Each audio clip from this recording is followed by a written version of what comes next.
गुरुमत के बिना ये संभव नहीं कि तू संतोष धन को पा सके। गुरुमत यानी गुरु की बुद्धि।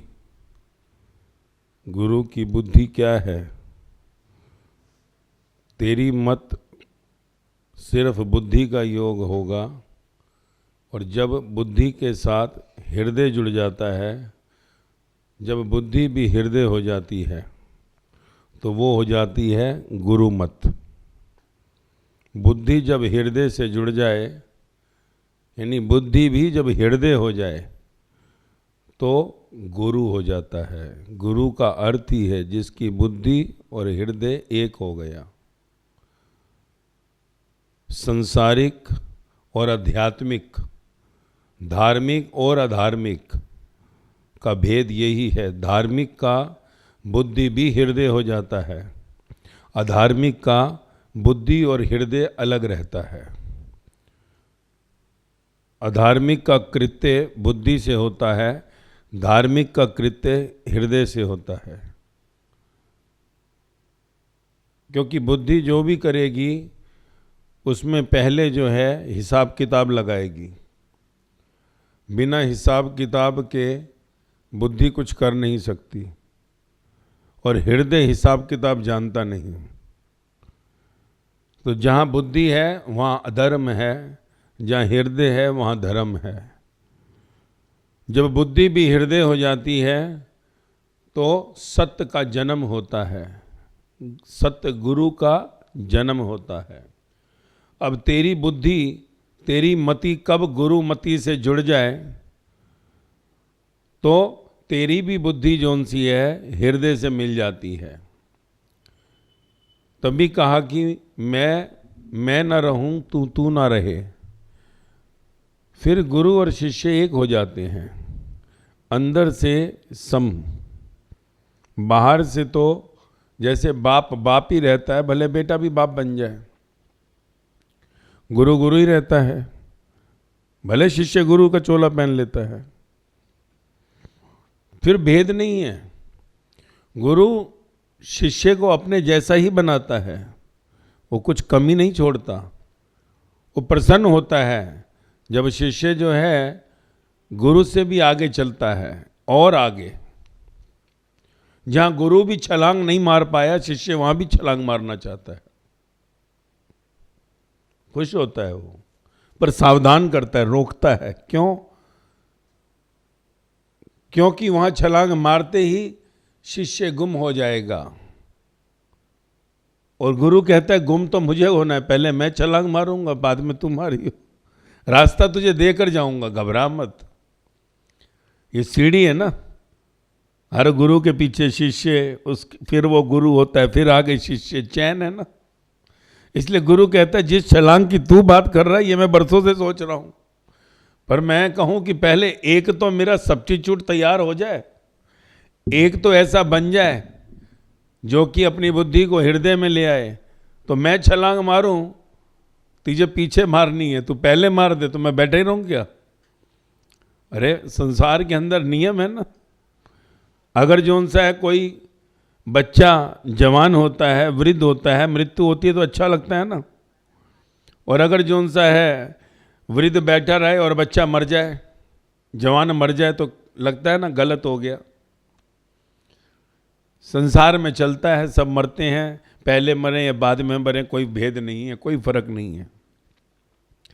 क्योंकि शरीर की मृत्यु, बुद्धि की मृत्यु पहले हो या बाद में हो, कोई फर्क नहीं पड़ता।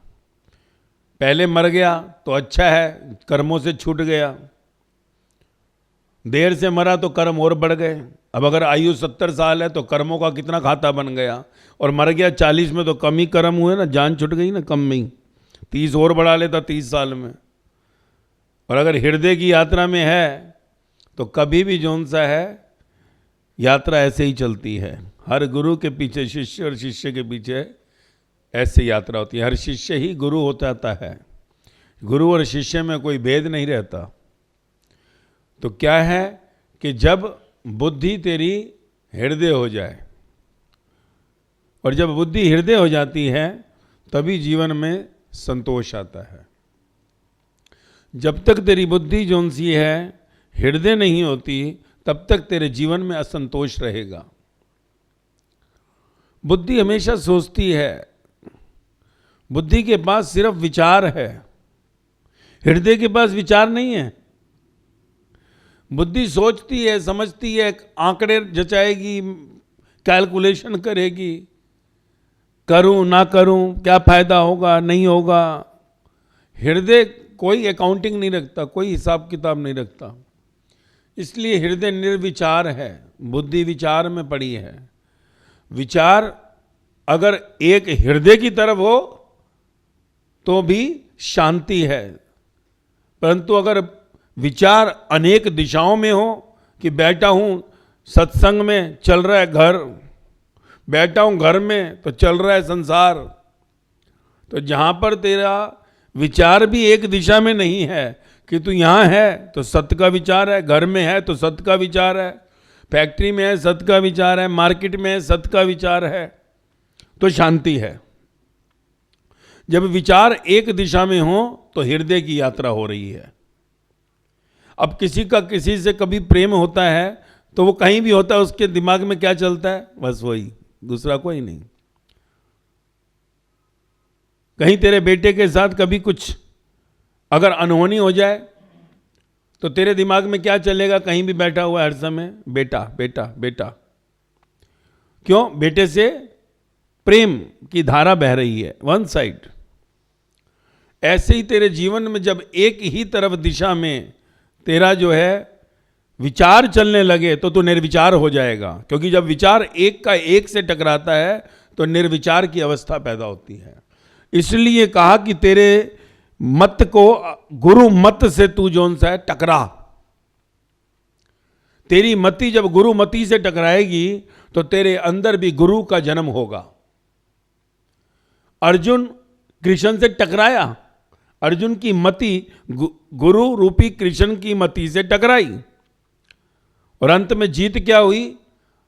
अर्जुन जो है गुरु का स्थान पर आ गया, अर्जुन ही कृष्ण स्वरूप हो गया। पर जब तक तेरी मति गुरु मति से नहीं टकराएगी तब तक तेरे जीवन में वो अध्याय जिसको सत्य कहा वो प्रकट नहीं होगा। तेरी बुद्धि थकी हुई है, देख अपनी बुद्धि को, तू एक तरफ है, तू हर समय कहीं ना कहीं दौड़ रहा है। बाहर है तो बच्चे चल रहे हैं, कहीं है तो दुकान चल रही है, सामने कोई आ गया वो चल रहा है। थका हुआ आदमी, टायर्ड, थका हुआ व्यक्ति जो सा परमात्मा और सत्य को उपलब्ध नहीं हो सकता। और जब तू हजार दिशाओं में चलेगा तो तेरा थकावट लाजमी है, होनी ही है। और जब तू एक दिशा में चलेगा तो कभी नहीं थकेगा, कभी नहीं थकेगा। तेरे लिए कहा ना 2 घंटे की नींद बहुत हो गई। अगर परिस्थितियां ऐसी बने कि तू सत्य की धारा में है और सत्य का ही कहीं माहौल है, कहीं सत्संग है, तो विश्वास कर, तू अगर 1 महीना भी बैठ गया तो तुझे थकावट नहीं होगी। 30 दिन में तू 60 घंटे आराम करे बहुत है और चुस्त दुरुस्त होकर निकलेगा। परंतु तेरी धारा एक तरफ होगी तो, तेरी धारा है कहीं ध्यान में है संसार, दुकान, फैक्ट्रियां, बच्चे, पति पत्नी, माँ बाप, दुनियादारी, व्यवहार, तो तू थक जाएगा। इतनी सोच करेगा तो तू थकेगा, इतने विचार करेगा तो थकेगा। और तेरे पास इस बकवास के सिवा कुछ है भी नहीं। अगर कोई 2 बैठ जावे 1 घंटे के लिए तो क्या बातें करेंगे? यही बकवास। तेरे बच्चे कैसे, मेरे बच्चे ऐसे, मेरे बच्चे निकम्मे, तेरे, अरे मेरा और भी घटिया, मेरी तो कैसी गंदी औलाद निकली है यार, तुझे क्या बताऊं, बड़ा तंग आ गया मैं तो। अरे क्या बोलूं, सरदर्द है। 2 दोस्त कभी भी मिले, 2 दोस्त, तो उनकी बातें सुन ले, बस अपने अपने रोने पीट रहे हैं और कुछ नहीं है। और रोने का हल किसी के पास नहीं है, सिर्फ एक दूसरे को कहकर अपना रोना हल्का कर रहे हैं। और यदि सामने वाला कहते मेरे बेटे तो श्रवण कुमार, यहाँ से जाता नहीं हूँ, जाते ही पाँव दबाना शुरू कर देते हैं। रात को जब तक जोन सा है अच्छी तरह जोन सा मुझे सुलाए नहीं, खुद सोने नहीं जाते कमरे में अपने। सुबह उठता हूँ तो पहले प्रणाम करेंगे, पहले मेरे पास बैठेंगे, फिर आएंगे, महीने की सारी पगार मेरे हाथ में देंगे। मेरे बच्चे तो तेरे अंदर तो सांप रेंग जाएगा कि मेरी औलाद निकम्मी इतनी और इसकी इतनी अच्छी, तो अब वो तेरे से बात नहीं करेगा। वो बात भी उसी से करता है जिससे कि उसको रिलैक्स मिले कि अगर मेरी निकम्मी औलाद है तो इसकी भी निकम्मी होनी चाहिए, तो निकम्मी औलाद वाले से ही निकम्मी औलाद वाला बात करेगा। वो अलग बात है, सबकी एक सी हैं, इसलिए सारे रुवक्कड़ इकट्ठे हो जाते हैं। कभी देखियो रुवक्कड़ यानी जब चार बैठे तो सिर्फ उनकी बात सुन चुपचाप साइड में जाकर, ये बातें क्या कर रहे हैं, बातें क्या हो रही होंगी, बस यही, और कोई बात नहीं है करने को। अब रुवक्कड़ दुखी कौन सा कुछ नया है, पूरा जगत दुखी है, तू अपना क्या दुख सुनाता है। मूर्ख ही अपने दुख सुनाते हैं, बुद्धिमान कभी अपने दुख नहीं सुनाएंगे। बुद्धिमान मतलब जिनकी मति में गुरु आ गया। संसार में नाम तो लोग ले लेते हैं गुरु का, परंतु गुरु मत नहीं लेते। बाहर का गुरु का चोला पहन लेंगे, मैंने गुरु बना लिया, पर गुरु तो तभी जोन सा है आता है जब उसकी मति तेरे अंदर आ जाए। गुरु बनाना नहीं पड़ता, गुरु आ जाता है। हाँ, संसारिक टीचर तूने जरूर बना लिया, पर संसारिक टीचर बनाया तो फिर तू पकड़ के क्यों बैठा है। तू कहता है मैंने गुरु बनाया, मैं गुरु छोड़ू कैसे। तो संसार में तू किसी से पूछ, वो कहेगा यार मैंने तो गुरु बनाया हुआ। कह दे कि यहाँ सत्संग में ऐसे ऐसे, वो मेरा तो गुरु है, मैं तो आपको मालूम है मेरा गुरु है। अब टकेगा तेरा गुरु बनाया तूने, तेरा गुरु बना क्या है। तेरी मति तो जोन सी अभी तक एक संसारिक व्यक्ति की भी नहीं दिख रही, और तू कहता है गुरु बना लिया। तो गुरु मत नहीं आए तो गुरु कैसे बन गया। तो वो गुरु अगर बन गया तो तेरा जीवन जोन सा है कहीं भी आगे नहीं जा सकता, क्योंकि तूने पकड़ लिया उसको, मति आई नहीं अंदर। तो ये क्या है कि हमें जानना बहुत जरूरी है। जब बैठो मौन बैठो, ज्यादा बातें मत करो, ऊर्जा मत गंवाओ। सारा संसार दुखी है, तेरे दुखड़े अकेले के ही नहीं है, सारी दुनिया उसी दुख में झेल रही है। कोई बता देता है, कोई नहीं बताता। जो नहीं बताता, जो हंसता दिखाई देता है, तुम सोचते हो कि बड़ा सुखी है, बड़ा शांत है, अरे वाह इसकी मौज है, मैं अपने रोने सुनाऊं, मैं हल्का हो जाऊं। तेरे रोने सुनाने से तो हल्का होगा, तो हल्का नहीं होने वाला। संसारिक व्यक्ति यही सोचता है मैं अपने रोने किसी को सुनाऊं, कि मासी को सुनाऊं, चाची को सुनाऊं, चाचा को सुनाऊं, मामा को सुनाऊं, भाई को सुनाऊं तो थोड़ा हल्का हो जाऊंगा, किसी दोस्त को सुनाऊं हल्का हो जाऊंगा। कभी जाकर देख बार के अंदर कभी बैठा हो तो दारू पीने के टाइम देख क्या बातें होंगी, बस यही दुखड़े एक्सचेंज हो रहे होंगे। सिर्फ सुनाकर आदमी अपने को हल्का करना चाहता है और साथ साथ पैक पिए जा रहा है। फिर एक नशा आ जाता है तो वो थोड़ी देर रिलैक्स हो जाता है और रात को जाके बेहोश होकर सो जाता है।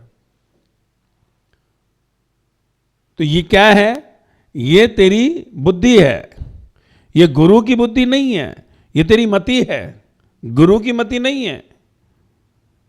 और जब गुरु की मति आती है तो नाम कुमारी नानका चढ़ी रहे दिन रात, फिर तो हर पल गुरु गुरु गुरु गुरु गुरु ही रह जाता है। फिर तो शराब खाने में भी बैठ जाए तो शराब भी असर नहीं करे। फिर तो कहीं जोन सा है डिस्को में चला जाए तो डिस्को भी तेरे को असर ना करे। फिर संसार के शोर में भी तू जोन सा है शेर है, शोर में भी तेरा कोई कुछ बाल भी बांका नहीं कर सकता जब गुरु मत आ गई। क्योंकि गुरु की मति आती है तो गुरु ही आ जाता है।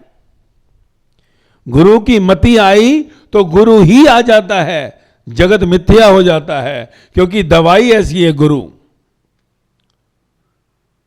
परंतु हमारे जीवन में इतने विचार हैं कि अंदर जैसे सड़ सी गई है बुद्धि, हमारी सड़ गई है।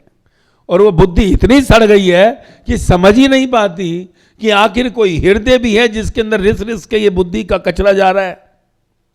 हृदय भी चारों तरफ से जैसा ढक गया उस बुद्धि से। अब जब तेरा हृदय प्रेम करने वाला ही कचरे में ढक गया तो तेरे जीवन में प्रेम आएगा कहां से? तेरा प्रेम भी फिर 2 कौड़ी का हो गया, तेरा प्रेम भी फिर सिर्फ दिखावा हो गया। इसलिए संसार में कोई कहता है मैं बहुत प्रेम करता हूं और थोड़े दिनों बाद दिखता है वो डंडा लेकर खड़ा हुआ है, जिससे प्रेम करता है उसी से ही।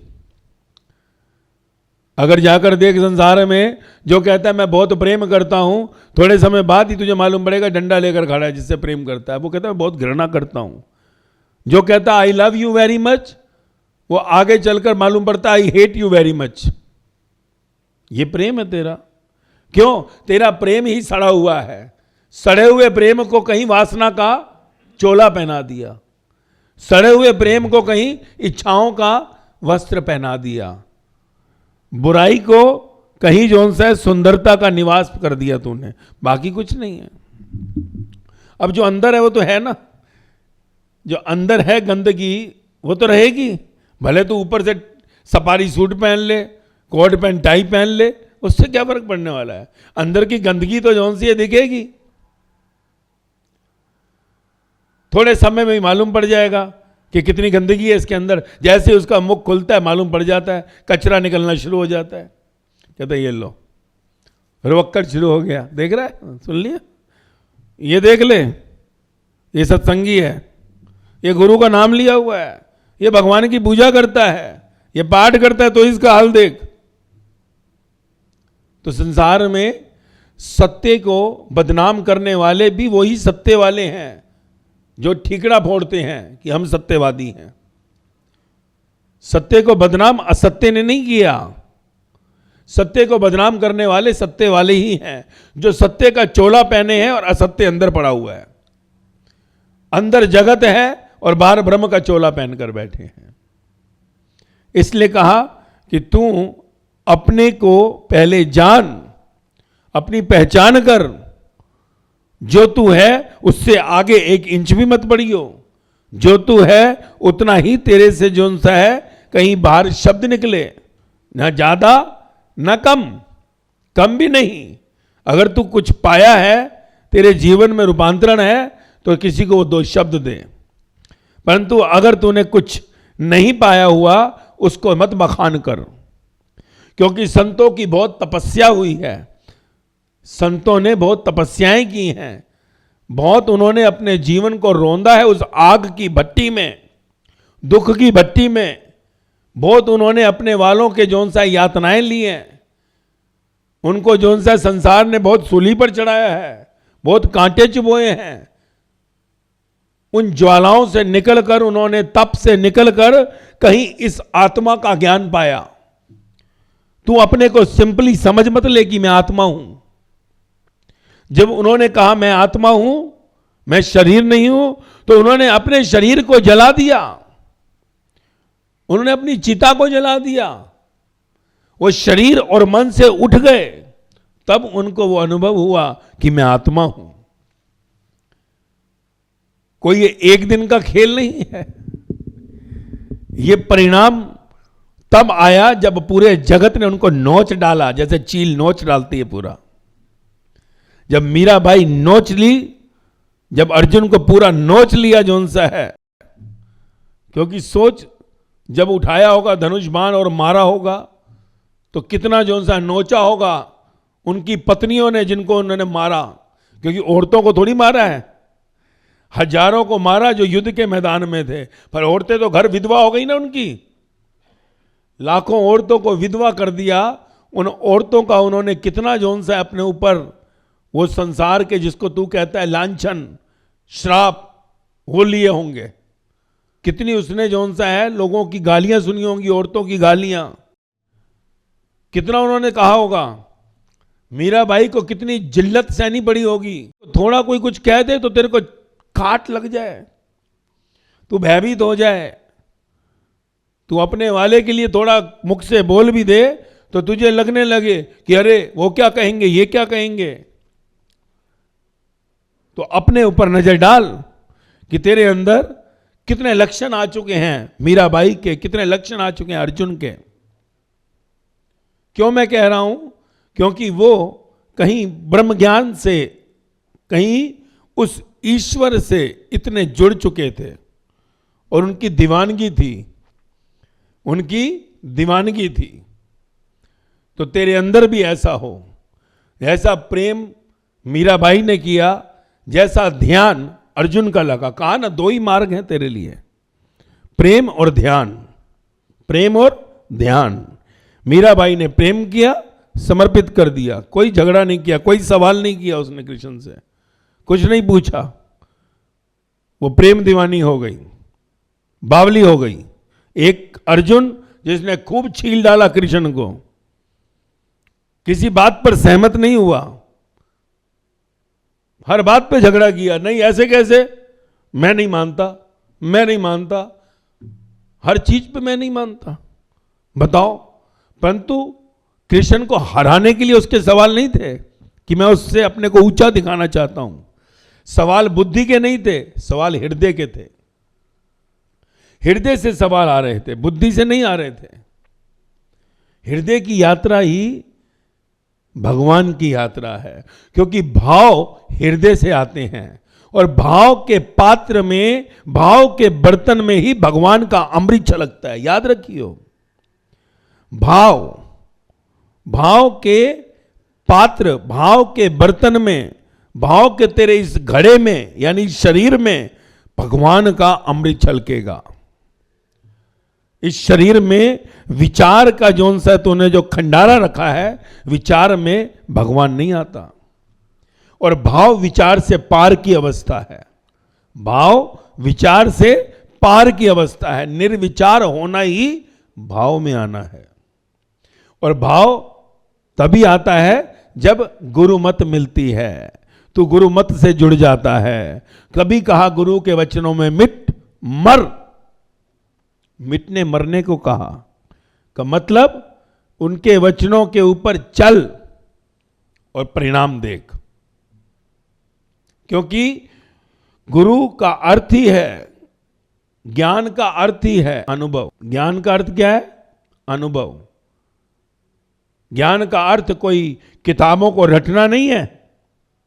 ज्ञान का अर्थ दूसरे का प्रसाद चुराना नहीं है। ज्ञान का अर्थ है ये मेरा अनुभव है, ये किसी का चुराया हुआ नहीं है।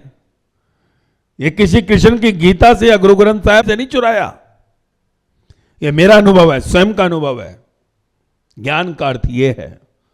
तभी कहा कृष्ण भगवान ने गीता में कि अगर पात्रता बनानी है, अगर मुझको पाना है, तो किसी तत्वज्ञानी के पास जाकर ज्ञान लियो। तत्वज्ञानी, तत्व का अर्थ जिसने तत्व से, जड़ से उसको जाना हो। जिसने अनुभव ही नहीं लिया, छोड़ दियो, वो तुझे वैसे ही कभी अंधे कुएं में गिराएगा। जो सिर्फ तुझे राम की कथाएं सुना दे, भागवत की कथाएं सुना दे, वो सिर्फ तुझे कथा सुना रहा है। तू अपने यात्रा खुद करियो, क्योंकि ये कथा उसकी नहीं है। वो तेरे को उनकी कथा सुना रहा है कि तू भी ऐसी कथा अपनी बना ले। ये मेरी कथा नहीं है, वो कहते हैं मेरे राम की कथा है, मेरे राम। पर उनके ही राम नहीं है, राम तेरे भी हैं। राम किसी एक की इंडिविजुअल प्रॉपर्टी नहीं है। कृष्ण किसी की इंडिविजुअल प्रॉपर्टी नहीं है कि मेरे कृष्ण। गुरु नानक किसी की प्रॉपर्टी नहीं है कि सिखों की प्रॉपर्टी है वो, कि मेरे गुरु नानक। ये तो मार्ग जो उन्होंने दिए संसार को, तेरा मार्ग किससे मैच करता है वो तेरा इष्ट है। तू हिंदू है या तो मुसलमान है, या तू सिख है, वो तो ईसाई है। तेरी मैचिंग किससे होती है? देख तेरे अंदर क्या विचार आ रहे हैं, तेरे विचार अंदर क्या आ रहे हैं, तू किससे मैच करता है। जिससे तू मैच करे वही तेरा इष्ट है, वही तेरा जौन सा है अग्रसर गाइड है। तो सत्य को पाना है, चाहे तू एक मार्ग से चल या दूसरे मार्ग से चल या तीसरे से या चौथे से, तू किसी भी मार्ग को पकड़, सत्य को उपलब्ध होना है। क्योंकि जब नदियां सागर में मिलती हैं तो नदियां अलग नहीं रहती, सागर हो जाती हैं।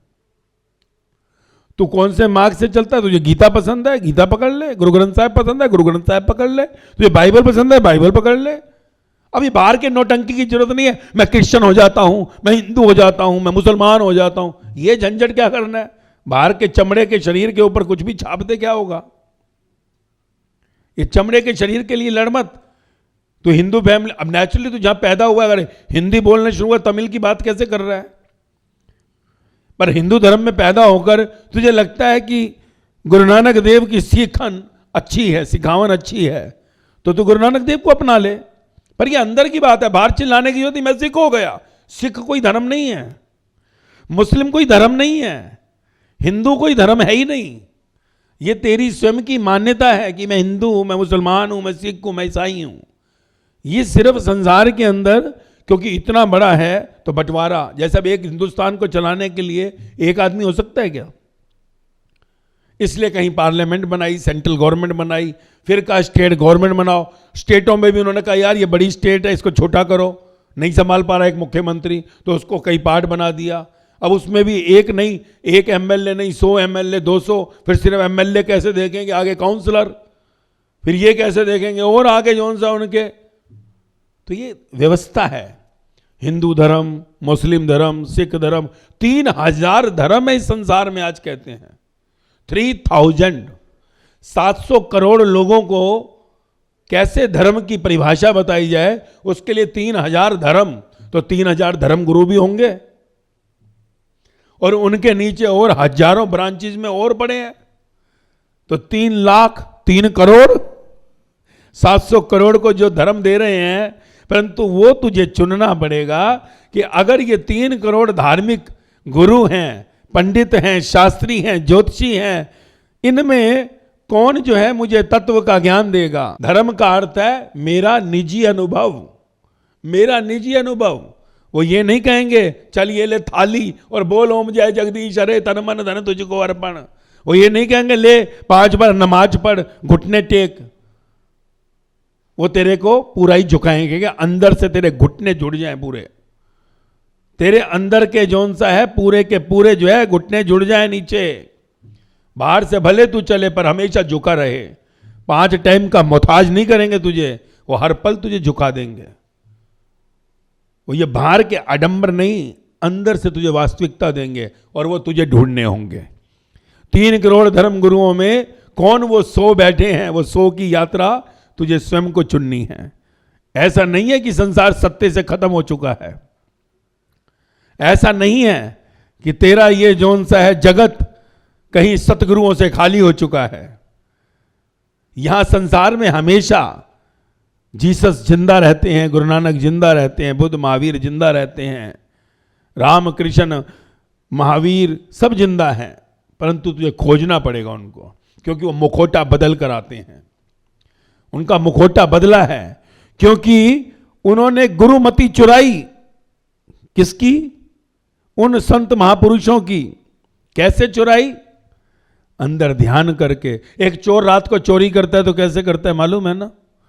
चोर जब किसी के घर में घुसे तो कितना ध्यान होता है उसका, अलर्ट। किसी के घर में घुसना, अलमारी फोड़ना, कितना अलर्ट होगा वो। तो कहा है धर्म में कि तुझे चोर जैसा बनना पड़ेगा, ध्यान में आना पड़ेगा। चोर बन जा, तब जाकर तू धर्म को उपलब्ध होगा। चोर कैसे चलता है? सावधानी से, निर्भय होकर। किसी के घर में घुसना, ताला तोड़ना, कितना उसको भय होता है, निर्भय होता है, तभी तो चोरी करके निकल जाता है। तो तुझे भी अपने घर में निर्भय होकर जाना है। तभी जौन सा है संत महापुरुषों ने कहा निर्भय, निर्भय होगा, ध्यान पूर्वक होगा तो ही अपने घर में प्रवेश कर पाएगा। जैसे चोर दूसरे के घर में प्रवेश करता है, नया घर, कुछ पता ही नहीं अंदर कैसे जाना है, कोई जाग ना जाए, बड़े आराम से ऐसे बस, और कोई भय नहीं। अब भय होवे तो हाथ पैर कांप जाए, शोर मच जाए, और वो चोरी करके माल साफ करके चला जाता है। तो तुझे कैसा होना है? धर्म के मार्ग पर वैसा ही, ध्यान में, निर्भय। तो अपने जीवन में हमको यदि उस सत्य को उपलब्ध होना है, उस तत्व को जानना है जो परमात्मा से हमारे शरीर में आया है, क्योंकि तू अपना गुरु स्वयं है। पर तेरे गुरु से मिलाने के लिए बाहर से तेरे को गुरु मत की जरूरत है। क्योंकि अंदर के गुरु से मिलान कौन कराए? जो अंदर गया ही नहीं वो तुझे अंदर कैसे मिलाएगा? बाहर के गुरु से तुझे कोई मिला सकता है? ए, चल चल तेरे को नाम दिलवा देता हूं, अपनी बड़ी पहचान है, गुरुजी से हमारे संबंध बहुत अच्छे हैं, चल चल। बाहर के गुरु से तुझे कोई मिलवा सकता है, परंतु अंदर के गुरु से मिलाने वाले वो 100 कहां हैं? खोज तुझे करनी पड़ेगी। और खोजने के लिए तेरे अंदर जौन सा है समर्पण भाव हो परमात्मा के लिए। खोजने के लिए जगत तेरे को मिथ्या करना पड़ेगा। जगत मिथ्या कर, स्वयं जो है गुरु प्रकट हो जाएगा। अगर जगत मिथ्या नहीं है तो गुरु प्रकट होगा कहां से? उन 100 को तू खोजने जाएगा, मिल नहीं सकते, पर तू जगत को मिथ्या कर, 100 में कोई एक तेरे हिस्से का सामने तेरे आ जाएगा, खुद तू पहुंच जाएगा, सामने ही खड़ा हो जाएगा वो। पर अपनी पात्रता बना। पात्रता किससे बनती है? तेरे भाव से, बुद्धि से नहीं, विचारों से नहीं, तर्क वितर्क से नहीं, पर भाव से। और भाव तभी आएंगे जब तेरे विचार और मेरे विचार टकराएं, आग लग जाए, तूफान आ जाए, तेरी मेरी लड़ाई हो जाए, युद्ध जैसी महाभारत चली थी। मैं फिर कहता हूं, कोई महाभारत थी या नहीं, पर हर गुरु और शिष्य के बीच में महाभारत होती है। शिष्य शिष्य हो ही नहीं सकता जब तक महाभारत ना हो। और गुरु तभी प्रसन्न होता है जब उसे कोई महाभारत करने वाला शिष्य मिल जाता है। पर कौन टकराता है? कोई विरला टकराता है, क्योंकि निर्विचार अवस्था पाने के लिए कोई विरला टकराता है, उस भाव में आने के लिए कोई विरला टकराता है, या फिर पूर्ण समर्पण। ध्यान वाला टकराएगा महाभारत, अर्जुन महाभारत कराएगा, मीराबाई नहीं करा सकती महाभारत, चैतन्य महाप्रभु नहीं करा सकते महाभारत, राम परमहंस महाभारत नहीं करा सकते। महाभारत तो अर्जुन जैसे क्षत्रिय करा सकते हैं, अहंकारी ही महाभारत कर सकता है। और महाभारत करने वाला भी पार होता है। संसार में 90% महाभारत वाले ही हैं, 10% ही हैं जो समर्पित हुए और महाभारत नहीं की और प्रभु को पा लिया। रास्ते दोनों हैं, प्रेम भी और ध्यान भी। ध्यान है महाभारत, महाभारत के बिना ध्यान नहीं लगेगा। पहले तेरे अहंकार को तुझे मारना पड़ेगा, और तेरा अहंकार तू नहीं मार सकता, तुझे चाहिए जो तेरे अहंकार को मार डाले। शेर को 1.25 शेर चाहिए कि नहीं? परंतु तू कटने को तैयार हो, तब वो तुझे काटेगा। पहले वो तुझे खिलाएगा, फिर काटेगा। तुझे मालूम भी नहीं पड़ेगा कि कब मुझे काट रहा है, काटते काटते ले गया। यही तो फर्क है संसार में और एक सतगुरु में। संसार गुस्सा कर कर किसी को सरप्रेस करता है, सतगुरु प्रेम से किसी को जो है बना देता है, ढाल देता है। बशर्ते तू बनने को तैयार हो, बशर्ते तू अपने अंदर वो प्रेम रखे सत्य का। प्रेम ही नहीं है, डूबा है संसार में, काम धंधे दुनियादारी, तेरे पास समय नहीं है, तो फिर कैसे काम होगा? फिर नहीं हो सकता। इतना पुरुषार्थ तो जरूरी है, इतना नेम टेम तो तेरे लिए जरूरी है कि तू जोन सा है अपनी दिनचर्या में परमात्मा का समय परमात्मा को दे, सत्य के समय की चोरी ना कर। इतना तू कर्म करेगा तो एक ना एक दिन तेरा शीश जरूर जो है कट कर गिरेगा। शीश का अर्थ है बुद्धि, और जब बुद्धि गिरती है तो हृदय उजागर हो जाता है। हृदय उजागर होता है तो बुद्धि से भाव निकलते हैं, विचार नहीं।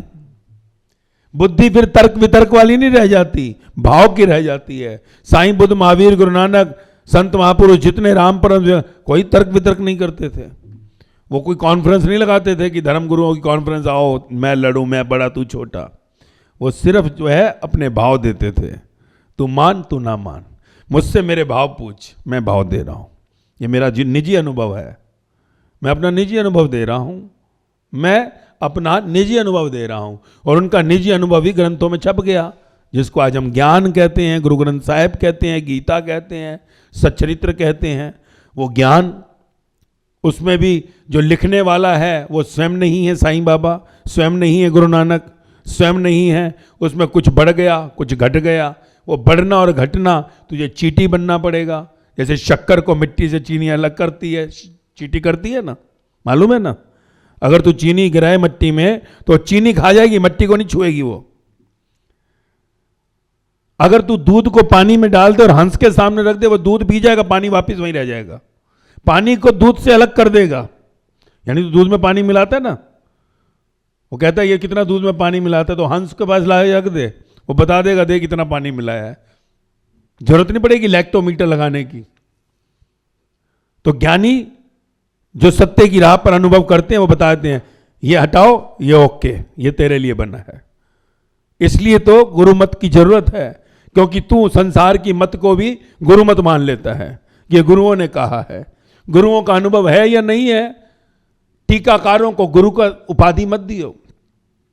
गुरु अनुभव से होता है, गुरु किताबों से नहीं आता। किताबों से गुरु आना होता तो संसार के अंदर गुरु की महिमा ही नहीं होती। परंतु कहीं हम जो है भ्रमित हो जाते हैं कि हमें जरूरत ही नहीं है गुरु की। अब गुरु एक टीचर है, शरीर को तूने गुरु कहां मान लिया। शरीर गुरु नहीं है, पर वो चेतना गुरु है जो अंदर से परमात्मा से कनेक्टेड होती है। वही तेरे को वो गुरु ग्रंथ साहिब का संदेश देगी। गुरु ग्रंथ साहिब तेरे को कौन समझावे? पढ़ पढ़ कर पोथी जग मुआ, पंडित हुआ ना कोई, ज्ञानी हुआ ना कोई। पर 2.5 अक्षर प्रेम के, यानी तेरे जीवन में प्रेम आ जाए, तू एक दिशा में मुड़ जाए, एक का हो जाए, तो फिर तेरे जीवन में स्वयं का ग्रंथ बनेगा। और जिस दिन स्वयं का ग्रंथ की रचना शुरू होती है, उसी दिन जौन सा रचेता रूपी मंजिल सामने आ जाती है। और जहां तू रचेता हुआ वहीं तेरी देह की यात्रा सफल हुई।